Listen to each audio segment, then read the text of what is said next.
Welcome to రాజనీతి. ఆంధ్రప్రదేశ్లో తెలుగుదేశం కూటమి అధికారంలోకి వచ్చి రేపు జూన్కు 2 ఏళ్ళు అవుతుంది. జనరల్గా ప్రభుత్వాలు మారిన తర్వాత గత ప్రభుత్వంలో ఏవైతే నియామకాలు ఉంటాయో నామినేట్ పోస్టులు కానీ ఇలాంటివి వాటి మీద సమీక్షిస్తారు. గత ప్రభుత్వంలో నియమితులైన వాళ్ళని, గత ప్రభుత్వానికి అనుకూలంగా ముద్రపడిన వాళ్ళని తొలగించడమో రాజీనామా చేయించడమో జరుగుతుంది. గతంలో జగన్మోహన్ రెడ్డి అలాగే చేయించారు. చంద్రబాబు హయాంలో 2014-19 మధ్యలో నామినేట్ అయిన వాళ్ళ మీద ఒత్తిడి తీసుకొచ్చి రాజీనామాలు చేయించారు. అంటే కొన్నిటికి కాల పరిమితి ఉంటుంది కొన్ని పదవులకి. ఆ కాల పరిమితి ఉన్నప్పటికి కూడా రాజీనామాలు చేయించారు. ఉదాహరణకి ఏపీపీఎస్సీ చైర్మన్ ఉదయ్ భాస్కర్, ఆయన రాజీనామా చేయమని వేధించారు, చేయలేదని బెదిరించారు, ఆయన ఛాంబర్కి తాళాలు వేయించారు, ఇట్లా నానా రకాలుగా ఇబ్బంది పెట్టారు.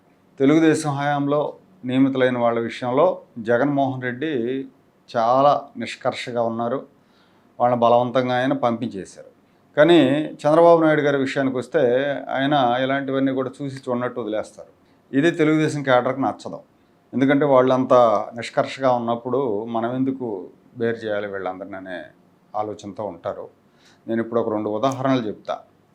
ఈ ప్రభుత్వం వచ్చి 2 ఏళ్ళైనా కాలపరిమితి తీరిపోయినా ఏపీ స్టేట్ డెంటల్ కౌన్సిల్ ప్రెసిడెంట్గా జగన్మోహన్ రెడ్డి హయాంలో ప్రెసిడెంట్ అయిన వ్యక్తే ఇప్పటికీ కొనసాగుతున్నాడు.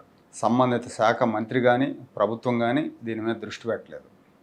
ఈ డెంటల్ కౌన్సిల్లో రాష్ట్రంలో డెంటల్ కాలేజీ ప్రిన్సిపాల్స్ అందరూ కూడా సభ్యులుగా ఉంటారు. దీనికి ఒక ప్రెసిడెంటు, ఒక కార్యవర్గం ఉంటుంది. తెలుగుదేశం పార్టీ అధికారంలో ఉన్నప్పుడు 2014-19 మధ్యలో ఒంగోలుకు చెందిన డాక్టర్ నామినేని కిరణ్ కుమార్ అని ఆయన ప్రెసిడెంట్గా ఉన్నారు. ఆయన 2018లో ప్రెసిడెంట్గా ఎన్నికయ్యారు. సో ఆ ప్రెసిడెంట్ పదవీ కాలం 5 ఏళ్ళు ఉంటుంది. అంటే ఆయనకి 2023 వరకు పదవీ కాలం ఉన్నప్పటికీ జగన్మోహన్ రెడ్డి 2019లో అధికారంలోకి వచ్చిన తర్వాత 2020లో కిరణ్తో బలవంతంగా రాజీనామా చేయించారు. ప్రెసిడెంట్ రాజీనామా చేసినప్పుడు పద్ధతి ప్రకారం వైస్ ప్రెసిడెంట్కి బాధ్యతలు అప్పగించాలి. ఆ తర్వాత ప్రెసిడెంట్ పోస్టుకి ఎన్నిక నిర్వహించాలి. కానీ అలా జరగల. తెలంగాణ రాష్ట్రానికి చెందిన సతీష్ కుమార్ రెడ్డి అనే ఒక వ్యక్తి ఎన్నికతో సంబంధం లేకుండా ప్రెసిడెంట్ బాధ్యతలు చేపట్టారు. రాజమండ్రిలో లెనోరా డెంటల్ కాలేజీ ప్రతినిధిగా చెప్పుకుంటూ ఆయన పదవి చేపట్టారు. 2020లో బాధ్యతలు చేపట్టారు. సో ఆ రకంగా చూసుకున్న 5 ఏళ్ళు అనుకుంటే, 5 ఏళ్ల పదవీ కాలం అనుకుంటే 2025తో ఆయన పదవీ కాలం ముగిసింది. అయినా ఇప్పటికీ ఆయనే ప్రెసిడెంట్గా కొనసాగుతున్నారు. ఇది 2026 మే. ఇప్పటికీ డెంటల్ సర్టిఫికేట్స్ అన్నీ ఆయన పేరుతోనే ఇస్తున్నారు. రిజిస్ట్రేషన్ సర్టిఫికేట్లు కూడా ఆయన సంతకంతోనే ఇస్తున్నారని చెప్తున్నారు. ప్రభుత్వం కానీ అధికారులు కానీ ఈ విషయాన్ని పట్టించుకోలేదు. అదే జగన్మోహన్ రెడ్డి ఏం చేశాడు? ప్రభుత్వం వచ్చిన వెంటనే కాలపరిమితి ఉన్నా కూడా ప్రెసిడెంట్తో బలవంతంగా రాజీనామా చేయించారు. కానీ ఇప్పుడు కూటమి ప్రభుత్వం అధికారంలోకి వచ్చిన తర్వాత కాలపరిమితి ముగిసినా కూడా ఇతను సతీష్ కుమార్ రెడ్డి కొనసాగుతున్నారు. ఇదొకటి. ఇక రెండో విషయం ఏంటంటే, చెన్నైలో శ్రీ వెంకటేశ్వర స్వామి వారి దేవస్థానం, ఆ దేవస్థానానికి ఒక లోకల్ అడ్వైజరీ కమిటీ ఉంటుంది. టీటీడీ ఆధ్వర్యంలో దేశంలో వివిధ ప్రాంతాల్లో ఉన్న శ్రీ వెంకటేశ్వర స్వామి దేవస్థానాలన్నిటికీ కూడా లోకల్ అడ్వైజరీ బాడీని నామినేట్ చేస్తుంది ప్రభుత్వం. దీనికి ఒక ప్రెసిడెంటు, సభ్యులు ఉంటారు. కూటమి ప్రభుత్వం వచ్చిన తర్వాత ముంబై, బెంగళూరు, ఢిల్లీ, వైజాగ్ లాంటి ప్రాంతాల్లో ఉన్న శ్రీవారి ఆలయాలన్నిటికీ లోకల్ అడ్వైజరీ కమిటీ ప్రెసిడెంట్ల నియామకం జరిపారు. కానీ కార్యవర్గ సభ్యులను నియమించలేదు. ఈ కమిటీలు లేకపోవటం మూలంగా ఆ గుడికి సంబంధించిన తీర్మానాలు చేసి టీటీడీకి పంపించే అవకాశం లేకుండా పోయింది. చెన్నైలో ఉన్న వెంకటేశ్వర స్వామి ఆలయానికైతే జగన్మోహన్ రెడ్డి హయాంలో నియమించిన అడ్వైజరీ కమిటీయే ఇప్పటికీ కొనసాగుతూ ఉంది. ఈ ప్రభుత్వం వచ్చి 2 ఏళ్ళు అయినా కూడా జగన్మోహన్ రెడ్డి నియమించిన కమిటీయే ఇంకా కొనసాగుతుంది.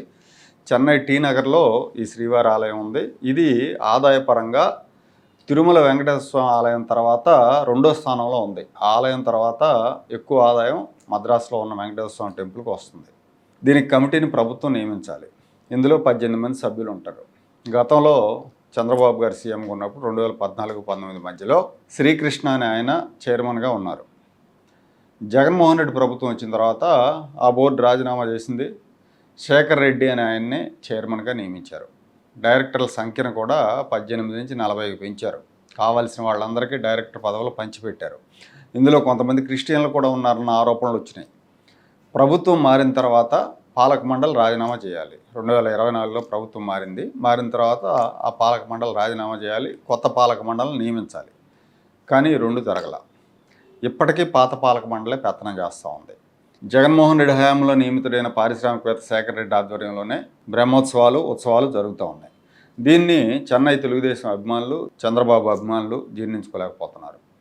అధికార పీఠం మీద ఉన్న వాళ్లకు ఇవన్నీ కూడా చాలా చిన్న చిన్న విషయాలుగా అనిపిస్తాయి. అంటే పైనుంచి చూసేవాళ్ళకి ఏముందలే అన్నట్టు ఉంటుంది. కానీ గ్రౌండ్లో ఉండే కార్యకర్తలకు, ఈ అంశాలతో సంబంధం ఉన్న పార్టీ అభిమానులకు ఇవన్నీ కూడా పెద్ద విషయాలు. కార్యకర్తల్లో అసంతృప్తికి కారణం ఏంటని బుర్రలు బద్దలు కొట్టుకోవాల్సిన పని లేదు. సరైన నిర్ణయాలు సరైన సమయంలో తీసుకున్నప్పుడే అసంతృప్తి పెరుగుతుంది.